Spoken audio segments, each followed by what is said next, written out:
live and pre-recorded. This is the Red Ticket Blues podcast. I am Brian Buckley. This is being recorded on June 30th to hit the internets on July 1st. I am Brian Buckley, like I said. You can listen to the show, the podcast, at iTunes, TuneIn Radio, Stitcher, YouTube. That's the Red Ticket Blues podcast. You can follow me on Twitter at BrianBuck13.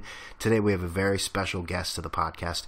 It is a Red Ticket Blues exclusive. It delves into the inner geekdom that is Mike Francesa fandom. And I have a guest on the show by the name of Mark Mongo, at Mark Mongo on Twitter for you, who got an opportunity to go into the studios with Mike Francesa today, and you're not going to find this interview anywhere else. Anywhere. Okay? So I sat down and talked with him about Mongo Nation. This is a strictly Mongo podcast. So if you're not into that element, well, you may not want to listen. I'm not saying don't listen, but proceed with caution. That's all I'm saying. But we talk about the experience today, the dealing with Mike, and everything that goes along with it. So I hope you enjoy it. Thank you very much. Okay. All right. So like I said earlier, we're joined by a special guest today. And I've only had a few guests on the show. My lovely wife, her unassuming friend who probably still doesn't know he was a guest on the show, and American Pharaoh, which I will tell everyone I'm a master of deception. Completely audio clips, not a real horse. But I'm joined here today. Oh, really? Oh, man, you really had me fooled. All right. I am joined here by a member of Mongo Nation who made some waves today, and that is Mark Mongo. Mark, Brian Buckley, New Haven, how are you? Good. How are you? How are you, Brian? I'm good. So anything happened today? I'm more than good. I should say I'm more than good. You're more than good. Today was a great day. Oh, so it wasn't your normal Tuesday? It wasn't a normal Tuesday. No. It wasn't getting lunch at 12 and coming back to my desk at 1 so I could listen to Mike. It wasn't any of that. It was a banner day for me. I really had a terrific day. So, yeah. And not your normal Tuesday. For those of you listening, if you're not a Francesa fan, if you're not a fan of that segment of the Red Ticket Blues podcast, this may not be the podcast for you. This is heavy Mongo stuff, heavy Francesa stuff. And before we start going, we're going to talk all about Mark's big day, and we'll explain what that day is. Some of you may be new to the podcast here. I may be riding on Mark Mongo's coattails right now. So I just want to say, I do this podcast, the Red Ticket Blues podcast. Brian Buckley, talk about lots of sports issues. I complain about things, whine, sometimes immature, sometimes interesting, sometimes riveting, sometimes none of them. But Mark today, he was able to enter Blue Heaven, known as WFAN Studios. But you know what? Before we even get into that, you got into a little bit of it today on the radio. How long have you been listening to WFAN Sports Radio, Mark? Oh, it's more than 15 years. I mean, I'm back when the Yankees were in their dynasty era. It was must listen, and so I spent 15 plus years on the studio today. But it's been, I mean, you know, as you get older, you forget how far away you are removed. But it's probably closer to 20. So it's been a while. Yeah, I think we're around the same age. I think I probably started listening to it around that same time. We were like teenagers. I listened to it more in the summertime because we were in school most of the time during the day. But and then it was off and on, I guess, until, you know, it'd be in my car or whatever. And then once I got that office job, when you hit that in your mid-20s, then it became a staple of my life. Oh, absolutely. And the streaming options will just change the game. You know, being able to stream it at your desk could just change the entire game. So, yeah, I got in a little trouble with that at work. We won't get into that one. Moving on. Okay, yeah, let's move on. So today you were, like I said, you entered Blue Heaven and, again, the WFAN studios, and you were able to get there today. And why is that? I was contacted by a member of Mongo Nation via direct message, and he offered me the trip. He won the Fairfield University auction to go meet Mike Francesa and spend an hour in the studio. And he just, out of the blue, he said, "Hey, do you want this?" And I'm like, "Are you kidding me? Like, what do you mean? Do I want this? Of course I'd want to go." And I assumed I was going to be his guest. And he said, "No, I was going to give it to my father, but his father was like, no, I don't really want it." And so he gave it to me. And it was just a random act of Mongo kindness, so to speak. That's my favorite act of kindness. It's a random act of Mongo kindness, right? I mean, what's better than that? So I accepted it, and he wanted to remain anonymous. He didn't want me to tell anyone who he was, and I gladly accepted, and I brought my best friend with me, who me and him have been talking about.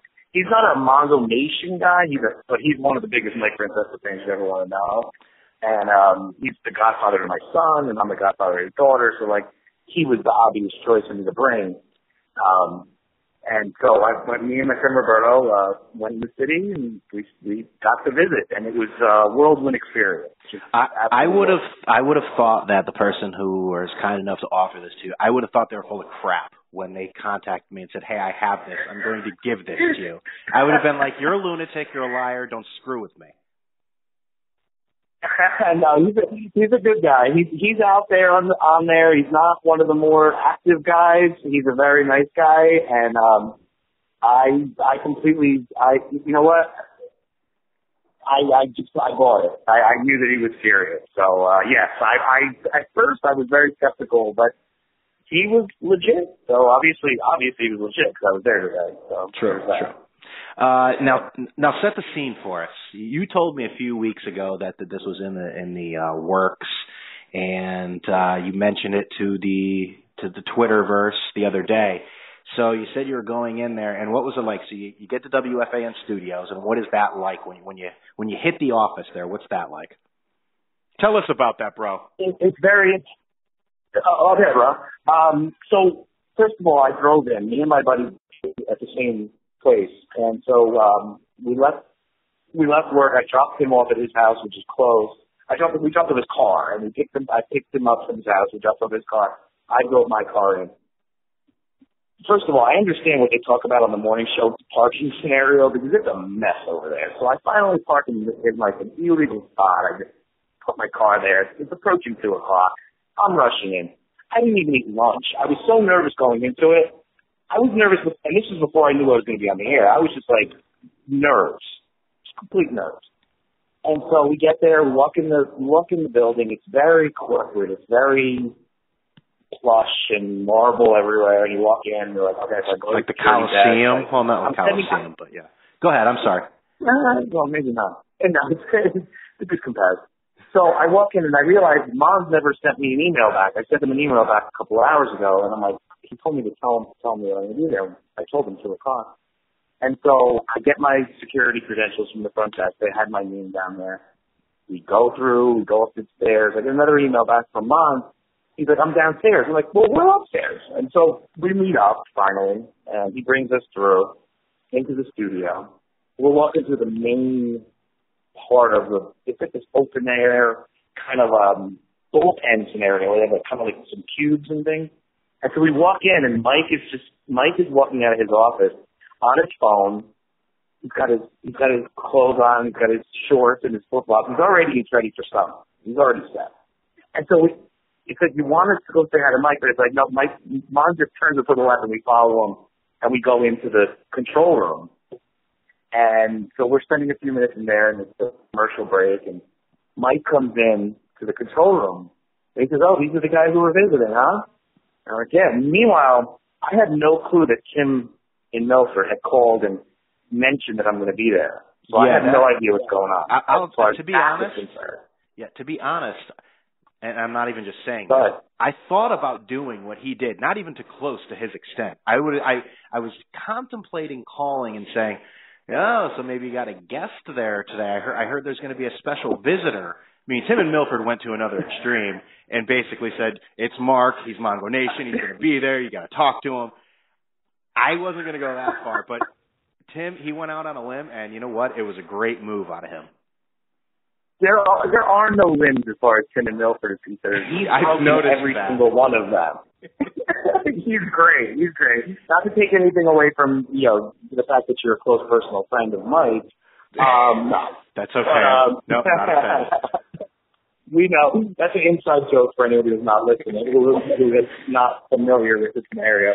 I've met Mike for a combined 5 seconds of my life, by the way, so. There you go. And so we get there, we get into the control room. A couple minutes later, Mike comes in, and he greets my friend Roberto because he was closer to the door at the time. He goes, hi, Roberto, nice to meet you. And then he goes to me, he goes, hey, Mark, nice to meet you. He's like, so you're one of those crazies. And I sent out a tweet that confirmed that. He goes, oh, so you're one of these crazies. And I'm like, yeah, Mike. So, and then like, how you doing? Like, it was a very flustered moment. And I was just so happy to be there. And Mons and Chris McMonagle, they were like so cool. Like, they were like showing us around and like giving us some stuff. So Mike goes in the studio, and at this point, I have no clue that I'm going on.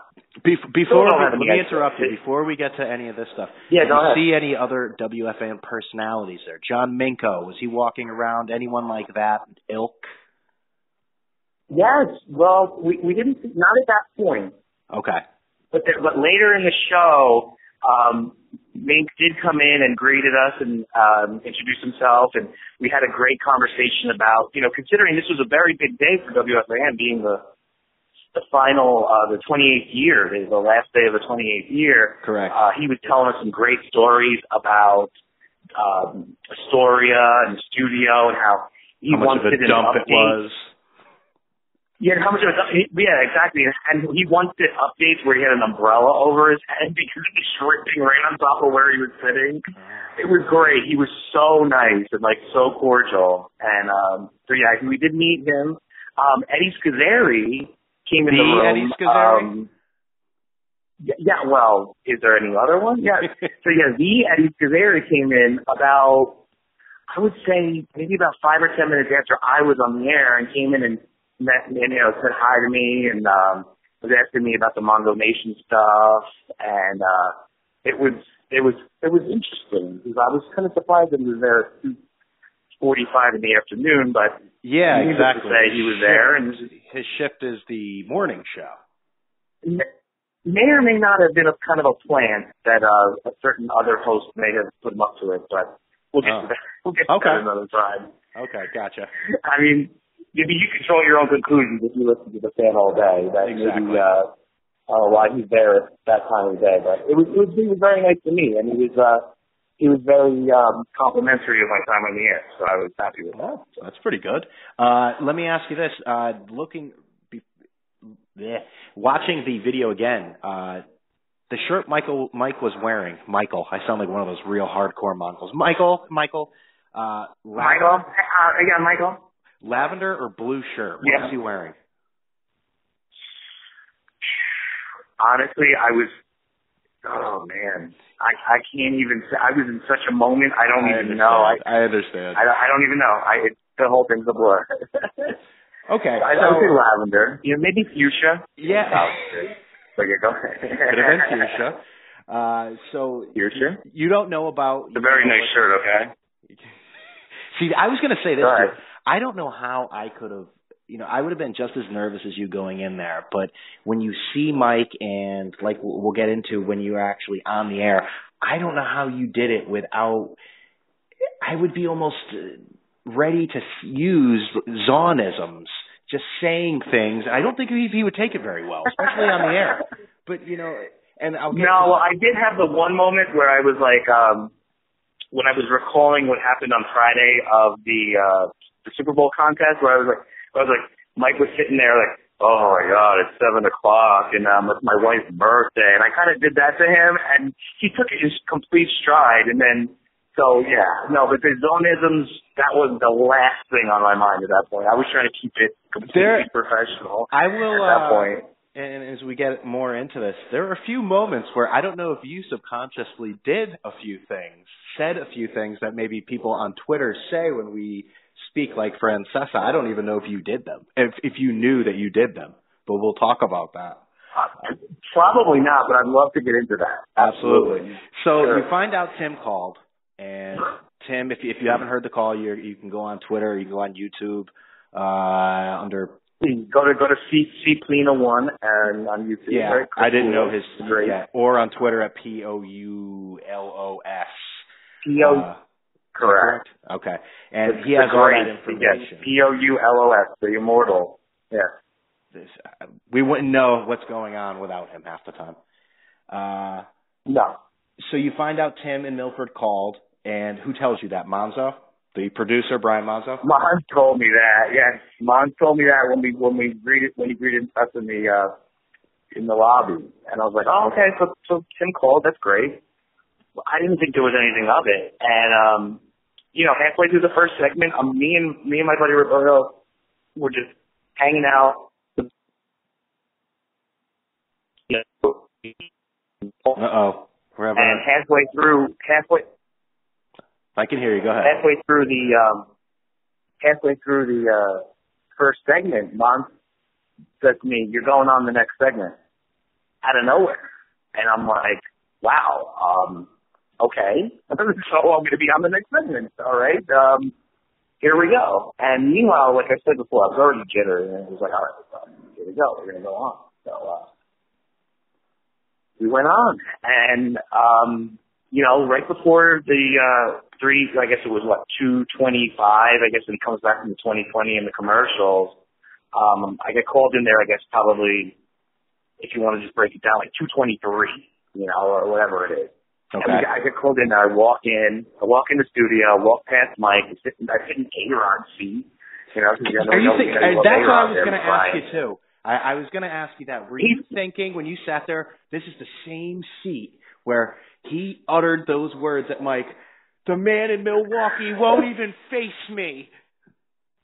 Well, Mom told me, he's like, go in there. You're going to go sit in A-Rod's seat because he knows, how much I'm, he actually told me that's A-Rod's seat. Apparently, I guess now maybe it's Mark Mongo's seat. I don't know. Wow. Maybe. I don't think so. No, I'm just kidding. That's a joke. That's a joke. I know, but that's so that's A-Rod's seat. So this is the diamond in the rough of the whole podcast right here. Just to spoil the teaser here. I'm going to tease my own thing that I'm going to say 10 seconds from now. So I sit down in the seat. Don't worry about the microphone. Don't worry about the seat. Everything's set the way it needs to be. Don't worry about the cameras. Don't worry about any of that. We're just going to sit here. We're going to have a conversation. Great, Mike. So we have about a minute to go till we go on air, right? And so he tells me all that, and then he picks up his phone, and for the next minute, all he did was sit there and scroll through his phone. He acknowledged me again, and so we went back on the air. That is good. I'm sitting there like, oh, don't worry, be comfortable. But I'm going to put you in the most awkward moment of your entire life prior to you not being. Not going to prep anything. I'm going to take you this and just sit there your thoughts. Yep, he's just checking the stock. Right. So I'm looking over Roberto, my buddy Roberto, and I'm looking over into the control room, and I'm looking at Mike, I'm looking at the controller, I'm like, okay, well, here we go. And then everything else the whole conversation just went so. It felt to me like it just flowed. Mike did a good job, and even though what he told me was great, because it was like, don't worry about the cameras, don't worry about anything, just look at me, and we will, interact, and that's it. It was really good. Like I said, there were only a few moments in what you're on the air, probably 10 to 12 minutes or so, and I would say there were only one or two moments where I even detected any nervousness, and that's because I interact with you and I've met with you, so I was actually looking for it. If you were just some guest on there that I had never met or anything like that, I probably wouldn't even have noticed it. But in the beginning, and then there was another part later on when Mike says, how long have you been listening to the fan? And you're like, 15 years. And then when he asked you the immortal question, what kind of fan are you? You responded back with a little bit of a nervous voice. Well, you know what it was? Because I messed up the whole, like, hockey and basketball thing, which was like, all right, you know, that was just one of those things where it was like, you know, what kind of, you know, someone might ask you what kind of fan are you? You better give it some thought. You better say it the right way. Oh, that was fan. Okay, all right. Oh, okay. What was the score of Super Bowl 45? So, I'm going to give you a cookie here, okay, Mark? Yeah, right. So the first question he asks you when you come on, well, he asks you where you're from, what's your name, and the first question he asks you is, where did the term Mongo come from? And for those of you that don't know, I created with my wife and a friend a award-winning Mongo discussion podcast that is still being talked about to this day by everyone who's anyone. And I caught a little bit of flack from people. No, that was gone history. It's not. That was not. It wasn't good. It was great. That podcast was phenomenal. I probably listened to it 5 times. I appreciate that.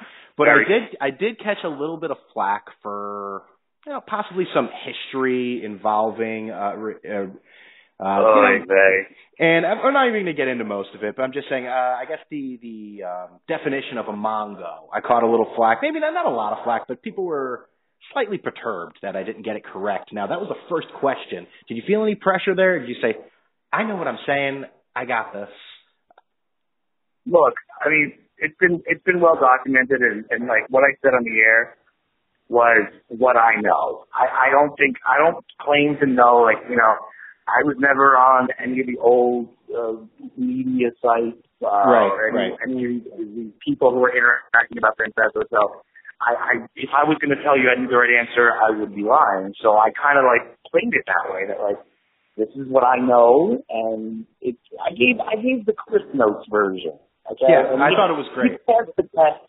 You passed the test if you gave my answer. I mean, if it was a test, you passed. Maybe it was just me, but I was listening to it. I was at work and I was listening, and that was the first question. I just go, oh no, he has to get this right.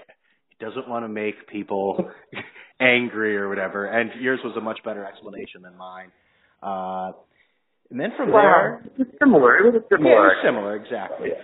From there, Mike asked about Mongo Nation. Well, first he asked about Francesa, and you guys went back and forth. He told him how you were involved. And there was a great part where you actually said to Mike, you were great. So don't worry about it. You were great. And Mike goes, oh, well, thanks. So you complimented Mike Francesa at his own FrancesaCon. That was very polite of you.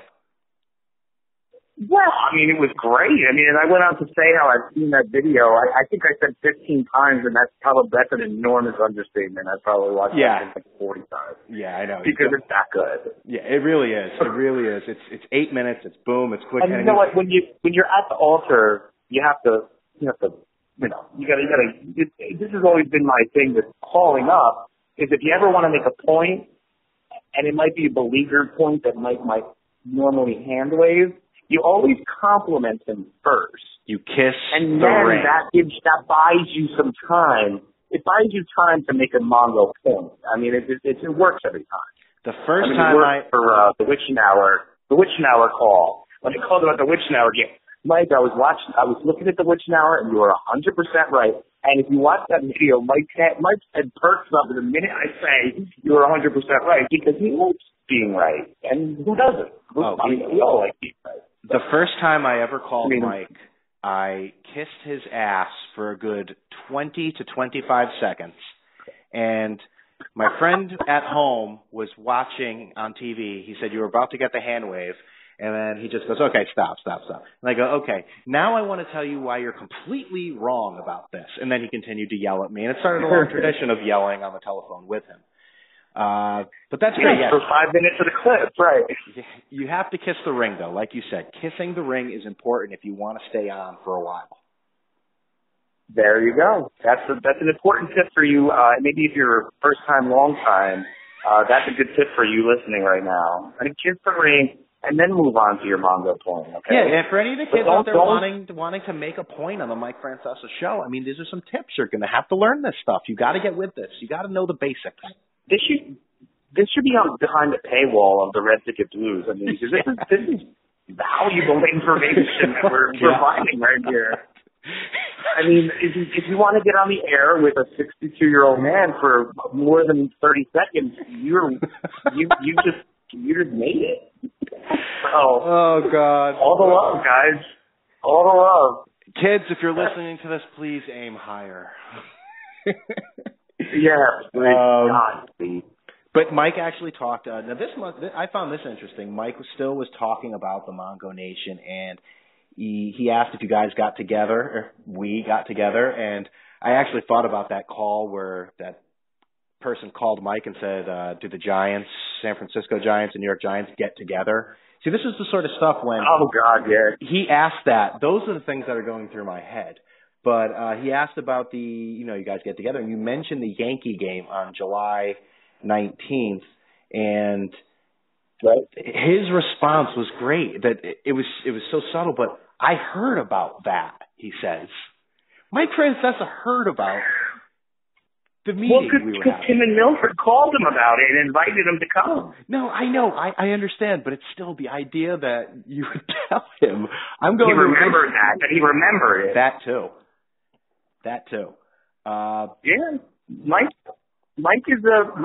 I think Mike at this point is just as much in love with Mongo Nation as we are with him, which is just the most bizarre set of circumstances that I could ever imagine in my life. I can't imagine the old Mike doing this, the guy who would not listen to... Oh, no. Mike 3 years ago, 2 years ago, maybe even a year and a half or 2 years ago would have ever done this. So, yeah. I remember people... great at the same time because... Good. When Mike did that talker's speech, and he said the guy who marries Twitter and radio is going to make a fortune, I think that's what Mike really believes, and I think that he thinks that this is the vehicle for him to do it. Yeah. Which makes sense because, I mean, yesterday was just wall-to-wall trades and just craziness, and today was absolute ridiculous. Twitter went fucking bonkers. I mean, I don't even know because I wasn't even on there. And I'm sorry if I just cursed on your podcast, but I've done it before. Don't worry about it. Twitter just went bonkers. I was saying earlier to somebody on Twitter, if there had been a pre-planned hashtag for today, that would have trended today because Mongo Nation would have gotten an enormous amount. I mean, I can't even imagine. I tried to go back through all the notifications today, and I tried to get them, a lot of them, but it was just too many. It was thousands. It was ridiculous. When that was happening, I looked on there. People were like, I wonder how many notifications Mark is getting. And, I quickly looked on your account. I'm just like, my Lord. I'm thinking, these people that have tens of thousands of followers, I don't know how they do it. Well, they obviously don't, but I feel like I have to respond to everyone, even when something big happens and whatever the case may be, positive, negative, I need to respond to everyone just so there's interaction. But tens of thousands of people asking the same dumb questions. I know. I said that. I actually sent a message to Audio Mongo the other day about the day that TJ in Manhattan wished me happy birthday, and I had gotten home from work, and I was like, I took a half day that day, and I just wanted to rest. I just laid down in my bed, just gonna rest for a little bit. I'm not gonna go to sleep, just gonna rest. I'm resting in my bed, and then my phone went freaking ballistic when he wished me happy birthday on the fan. And I'm like, and it just kept going ballistic, and I'm like, wait, what's going on here? And I sent him a message saying, like, how the heck do you manage getting you send out a tweet, you get 100 retweets and 100 favorites and 50-something comments. I don't understand how those people do it. I don't know. He gets it a lot too. For me. He gets that a lot. Oh, I know, all the time. Meme or Vine or whatever. I mean, it.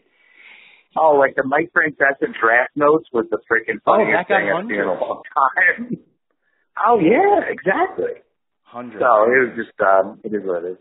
So Mike started talking about where he hears notifications. Speaking of notifications from people out in the public about Mongo Nation, and he mentioned how at Giants camp he saw them, and how at Bar A last year the Mongos were out in full force, and he talked again. He just likes to not tease us, scare us, almost threaten us with retirement talk, and he did it again today.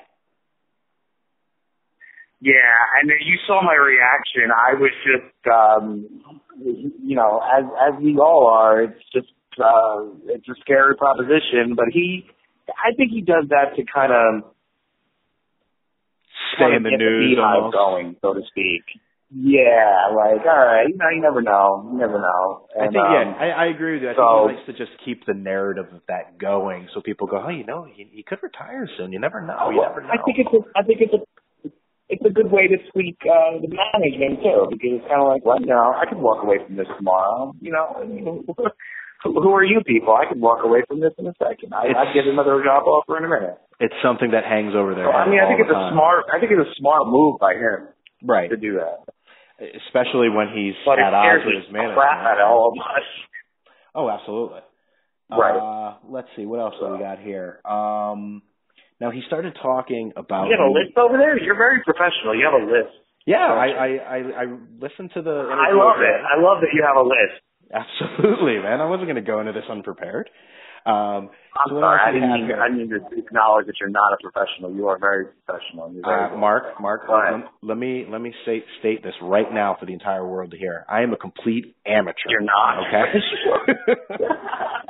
All right. So soon to be professional. Go ahead. Okay, I'll take that. But cut the professional shit at the current time. Cut that shit out. But yes, soon to be. I like that. Soon to be. Very good.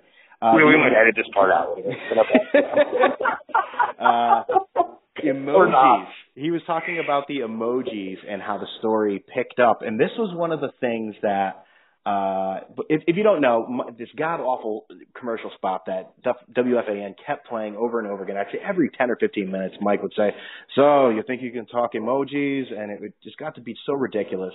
Tim and Milford called and wanted to know what an emoji was. Mike gave a very not antiquated because emojis are new, but a older person's take on what an emoji is. And another thing you would want to look up. Yeah, somebody sent you a thumbs up. You got a text message? You got a text message, right? Yeah. You have a text message. But you said something in there. I don't even know if you said it. If you realize you said it, Mike said, it was picked up by a lot of places. I saw it on the websites, and you uttered a phrase that we use on Twitter all the time. You said, yeah, you're right, it was in the papers, Well, it was in the papers, but he made the Daily News. So, I know, but that's a phrase that Mike loves to use. I'm not going to address this, but it was in the papers, so I wasn't sure if it sounded great. I don't even know if you meant to do it, but that's exactly what I thought when I was listening to it. I didn't mean to do it, but it was probably a subconscious. That's what I mean. You got a lot, Mike is old school, so the idea that it was in the paper is even more important than the fact that it was on I don't even know how many websites. I mean, it was probably on 30 or 40 different sites picked it up, if not more. I don't even know. I'm not even aware of how many, but yeah. It was kind of that is a great point. It can be on 500 websites, but if it's Newsday, Daily News, New York Post, if it's in there to Mike, that is enormous. Right. If you put ink to paper, that's much more important than millions of people saying it on the internet. It's so, hey, look, whatever, it is what it is. But yeah, in the papers is much more important than on major websites. Right. Now he started talking. Oh yeah, no, that was a subtle one. Yeah, he started talking about. Let's see, I forget the actual context of what it was, but his vacation came up, and Mike's vacation is a subject that callers like to sort of ride him about sometimes because he takes very long vacations, months long, maybe not months, but days in between, but almost the whole summer, basically, is what I'm trying to say. And you talked about it, and then you sort of backed off and said, I'm sorry, I didn't really, I didn't mean to get into your vacation or anything. And he almost said this was almost probably the most serious part of the entire time, the entire segment. He goes, we don't really talk about my vacation. Right.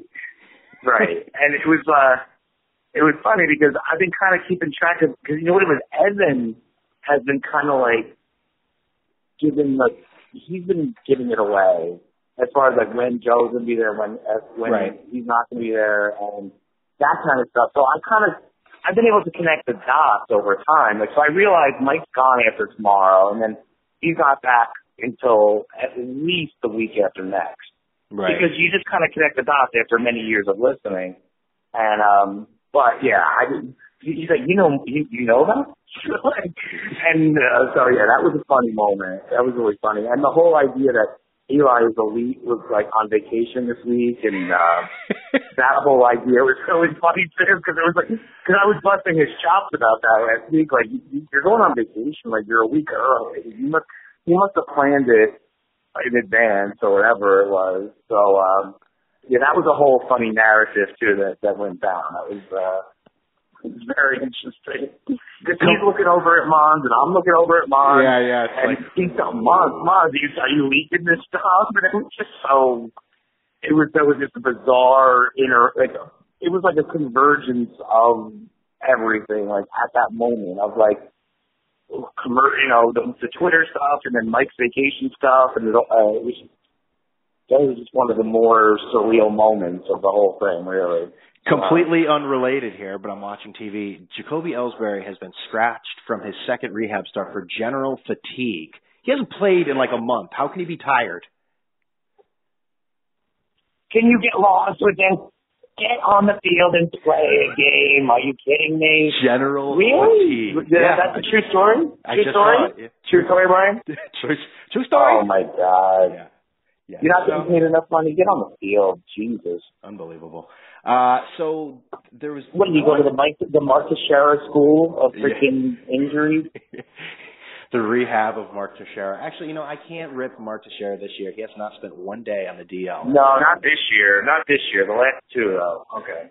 So moving on. That part's going to get cut. Yeah. I'm just kidding.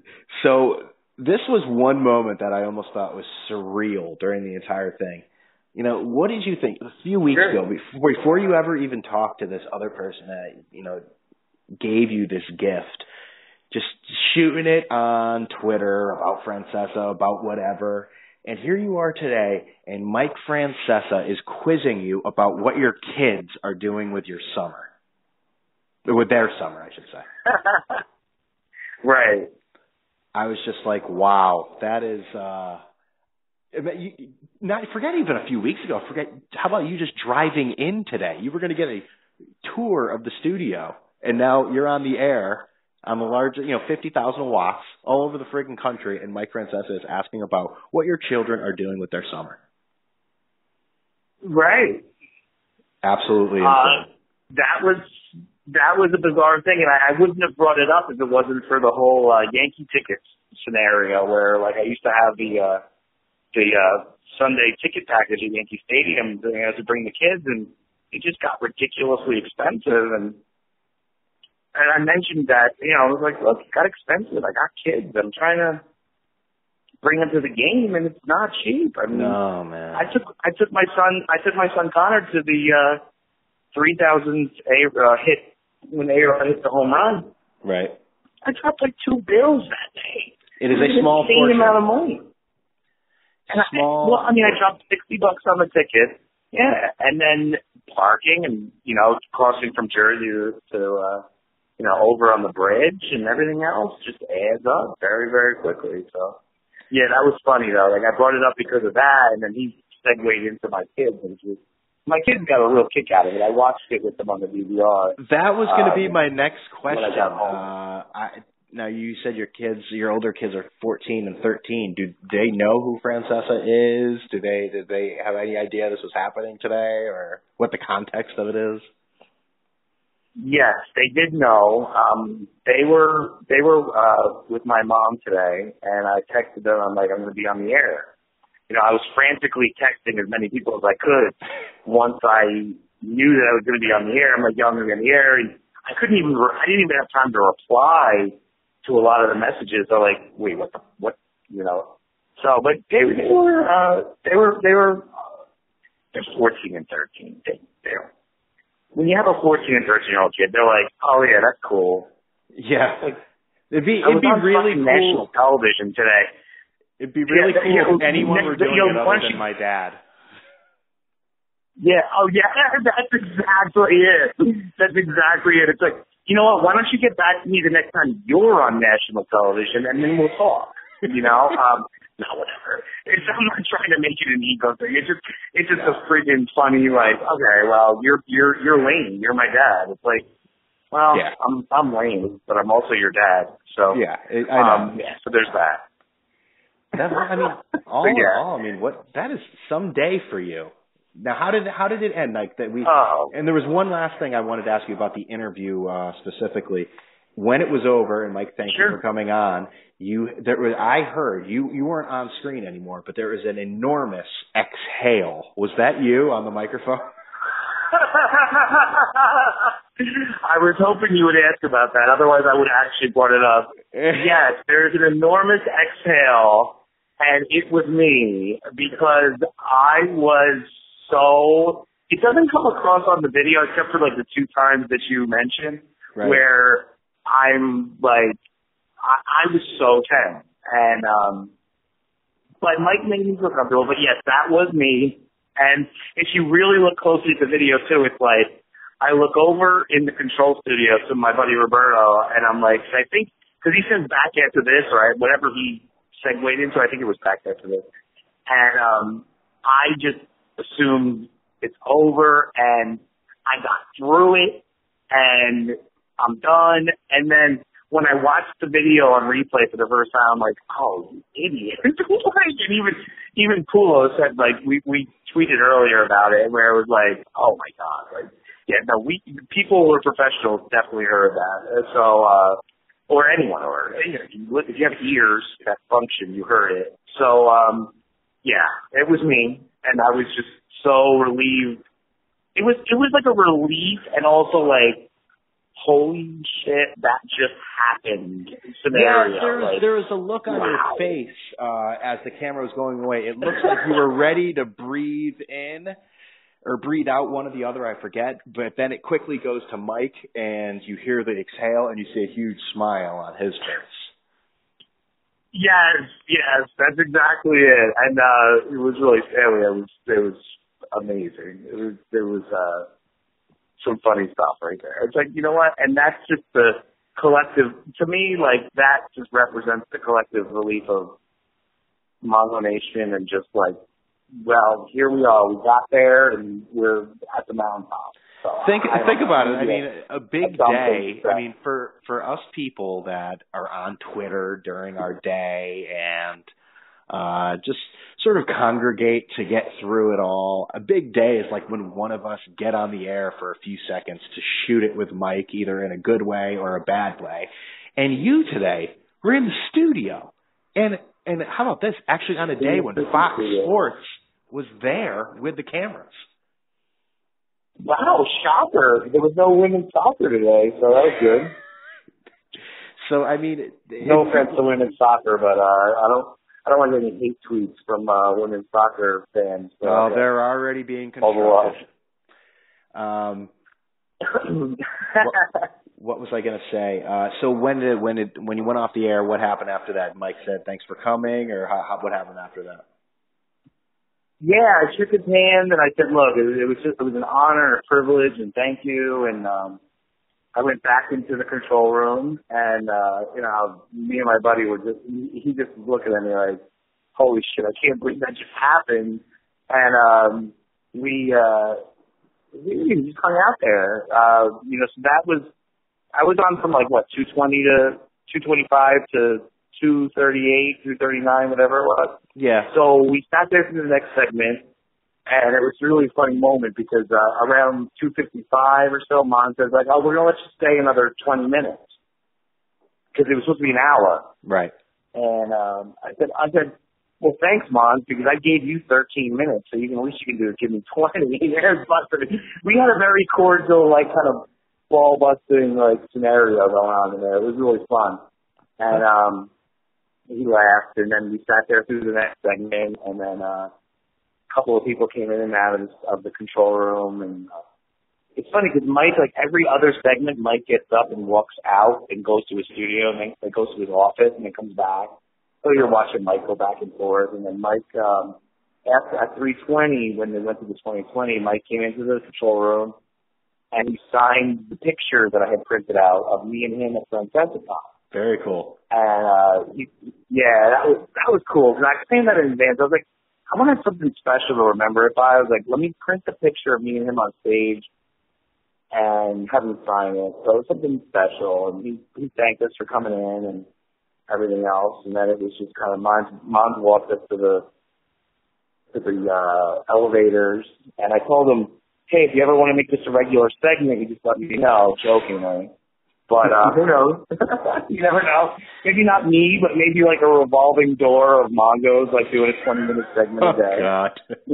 Not a day, but like maybe like once a week. We're like, all right, Wednesday at 3 o'clock, we got our Mongo of the day. You know, like we're gonna Brian Buckley should be the next one, of course, or someone else. But there's some. I mean, imagine that though. Imagine every week this happens.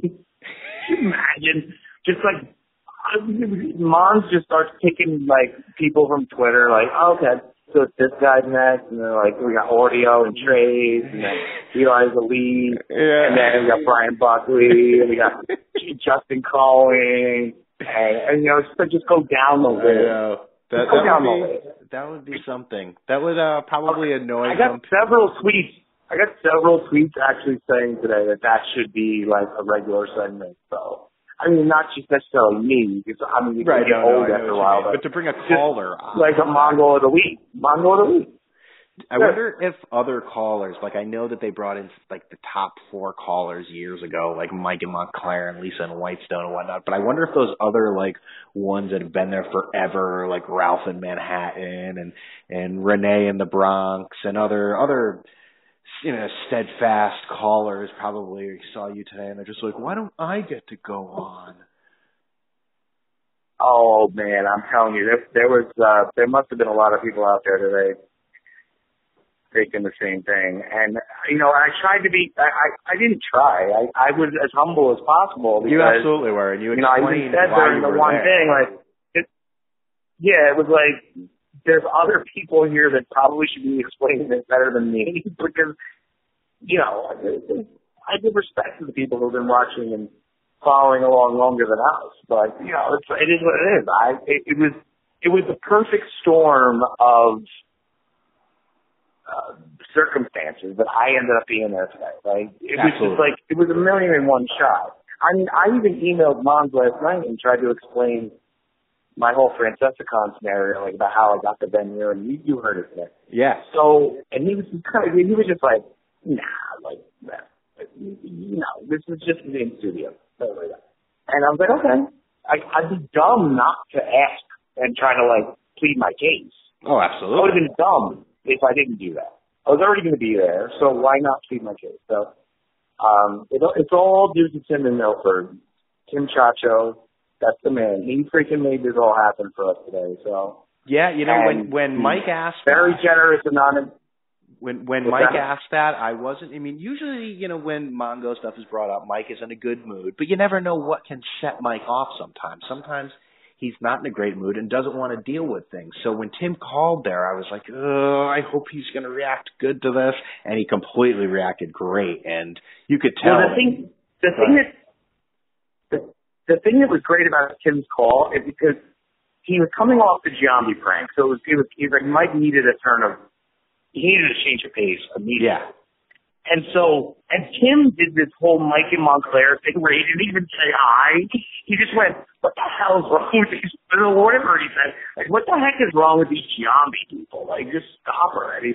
And that got him, that was like we were talking about earlier, that got Mike in the mix. Like, it was like, Mike said, all right, so you're on, all right, so here we go, let's talk.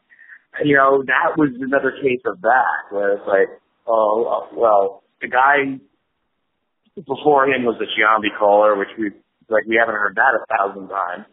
Who was it, Syndergaard? And Tim just launches in.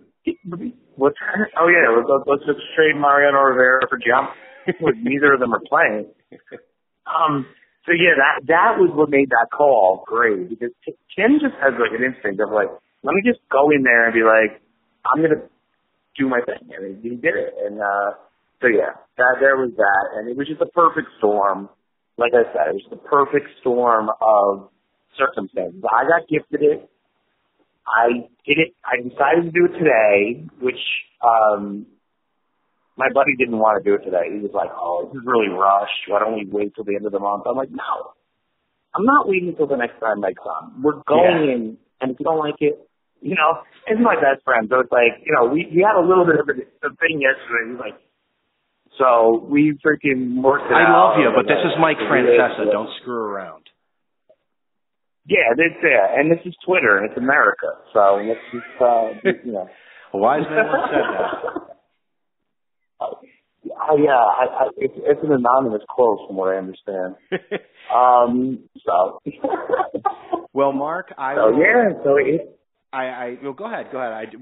I just, the only reason I was going to cut you off. No, listen, I know you, but I think I don't think anyone in their right mind is going to listen to this for 50 minutes. But I was just looking at it. I was like, man, 50 minutes, and I got to upload all this stuff. And I'm thinking, God. I'm like, if someone makes it this far, God bless you. We should have like a code word or something that someone can say to prove that they actually listened to this entire thing. Yeah. So let's do it right now. You should send out a tweet with the hashtag I'm out of my mind to Brian Buck 13 and Mark Mongo on Twitter, and all the love, honestly. If you got to this point, all the love. I mean, because it was fun conversation. I think there's a lot of people that might actually be interested in this, but I wanted to thank you for having me on, and I hope this gives